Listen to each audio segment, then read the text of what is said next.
पत्रिका अंक 34 प्रतिलेखन संख्या 17 एवं 18 85 शब्द प्रति मिनट। अध्यक्ष महोदय, राजभाषा स्वर्ण जयंती का वर्ष समाप्त हो गया।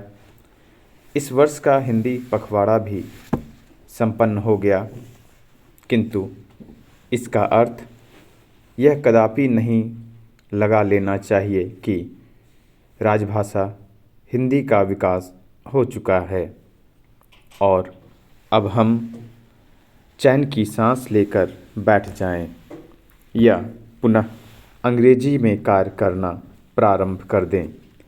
राजभाषा का प्रयोग हमारे संविधान के प्रति कर्तव्य निष्पादन की आवश्यकता है एवं हमारी मातृभाषा के प्रति हमारे देश प्रेम और हमारी अस्मिता का प्रश्न है। यदि हम सच्चे भारतीय कहलाना चाहते हैं तो हमें अपनी मातृभाषा का प्रयोग करना होगा, उसका निरंतर बखूबी प्रयोग करते हुए गौरवान्वित अनुभव करना होगा। यदि हम हीन भावना के साथ अपनी भाषा का प्रयोग करते हैं तो हमारे लिए यह बेहतर होगा कि हम अपनी भाषा छोड़कर अन्य भाषा की दास्तां स्वीकार कर लें। अपना ही तो मन है, हम उसे मार कैसे सकते हैं। मार मार कर गुलामी की भाषा का प्रयोग करने की आदत डाल सकते हैं। अपनी तर्कमयी बुद्धि से ऐसे अनर्गल तर्क गढ़ सकते हैं जो हमें प्रसन्न कर दें तथा अन्य को संतुष्ट कर देने में हमारी सहायता कर सकें। वकालत करना आज हर व्यक्ति का स्वभाव बन गया है। खैर, हम सरकारी सेवा में हैं तो हमें राजभाषा नियमों के अनुपालन का उत्तरदायित्व निभाना ही होगा। राजभाषा के लिए गठित संसदीय समिति का दौरा होने पर भी हमें उससे मुखातिब होना पड़ेगा। विभागीय हिंदी निरीक्षणों के दौर से गुजरना होगा। अगर हम राजभाषा का प्रयोग करते रहेंगे तो ये सब पड़ाव हमारे लिए सरल और सुगम रहेंगे। हमें किसी भी पड़ाव पर न रुकने की आवश्यकता होगी और न हमें झूठे तर्क देने की।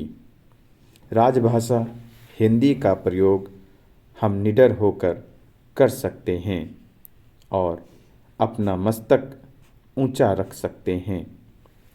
अंग्रेजी का प्रयोग हमें किसी भी पड़ाव पर मुश्किल में डाल सकता है, झूठ बोलने को मजबूर कर सकता है।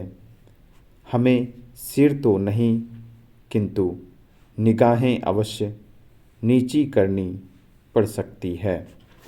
हिंदी आप अशुद्ध लिखते हैं तो घबराइए नहीं, क्योंकि आप हिंदी अधिकारी नहीं हैं। आप अपने विषय के विशेषज्ञ हैं। भाषा का तो सहारा आप विषय के प्रतिपादन के लिए ले रहे हैं। अंग्रेजी भी आप कितनी शुद्ध लिख लेते हैं, यह तो कोई अंग्रेजी भाषा पर अधिकार रखने वाला ही बता सकता है। व्याकरण के अनुसार चलने पर ही भाषा की शुद्धता होती है। अध्यक्ष महोदय, हम हिंदी अथवा अंग्रेजी में जो कुछ लिख रहे हैं व बोल रहे हैं वह मात्र अपनी बात समझाने के लिए व्याकरण के अनुसार न हिंदी चल रही है और न अंग्रेजी ही।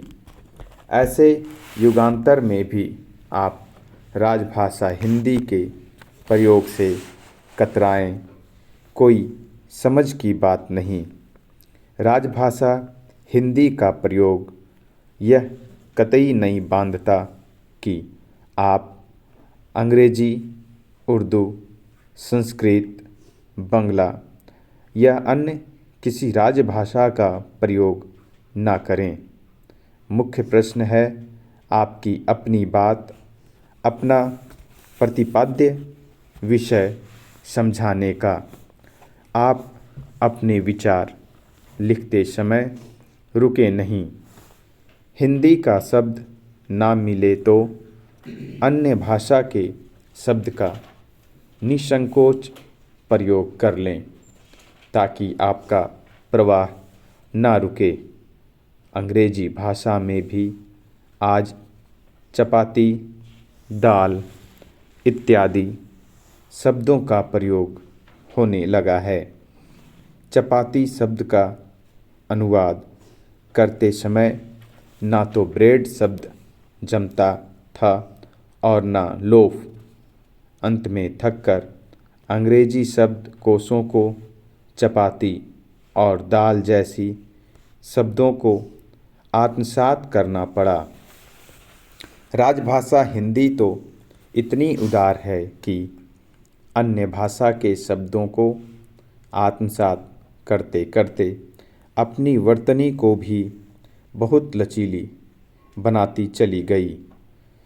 हिंदी लिखें या हिंदी राजभाषा ने हिंदी को भी शुद्ध मान लिया।